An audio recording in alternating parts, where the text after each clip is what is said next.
Hello viewers, আসসালামু আলাইকুম। অবশেষে আমার নদীর ওই পারে চরে আসলাম।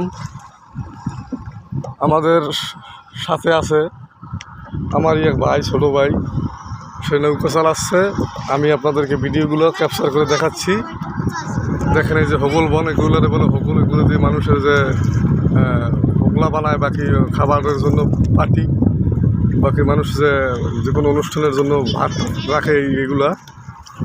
এই যে দেখেন, ওই যে অনেক বড় চর, এই পাশে গাছগাছালি আছে, এই অনেক বড়।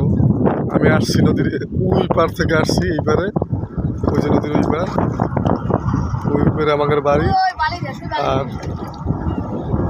আবার দেখেন ওই যে নদীতে ওই যে বালিঘাস, যদিও দেখা যাচ্ছে না, তবে আমি দেখতে পাইতেছি, ক্যামেরাটা আমি ক্যাপচার করতে পারতেছি না।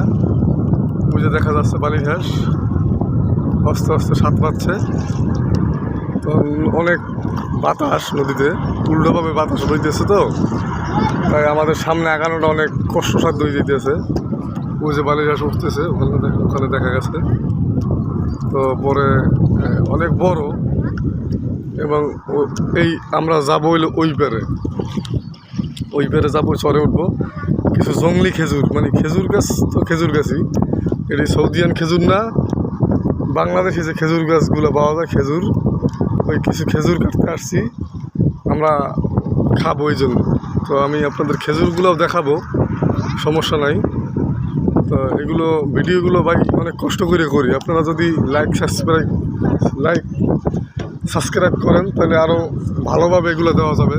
ওই যে একটা বক উঠছে, আপনাদেরকে দেখাচ্ছি, বকটা পর্যন্ত ধরা হয়েছে আপনাদেরকে দেখানোর জন্য। আমাদের বাড়ি হচ্ছে নদীর এই পারে, আমি আসছি এখন এই পারে। যাই হোক, সমস্যা নাই। এখানে অনেক বালিঘাস, তারপর অতিথি পাখি আসে এই চরের ভিতরে, বিভিন্ন রকম বালিঘাস আসে। অনেক কষ্টকর নৌকা পাওয়া। বাসছে ছোটো এক ভাই, দেখে নেই, ওই ছোটো এক ভাই নৌকা পাইতেছে। এইলে আমাদের নৌকার যে মাঝি বলে, সে মাঝি ব্যবহার করতেছে। আমার ছেলে ছোট, ও আসছে আমার সাথে ভ্রমণ করার জন্য চরের ভিতরে। ঠিক আছে, ভালো থাকবেন। আমি আপনাদেরকে ভিডিও খেজুর যে কাটবো সেগুলো দেখাবো। আপাতত সবাই ভালো থাকেন। আসসালামু আলাইকুম। এটার ভিত্তি দেওয়া হবে অ্যাডজাস্ট করে। ঠিক আছে, তো ভালো থাকেন।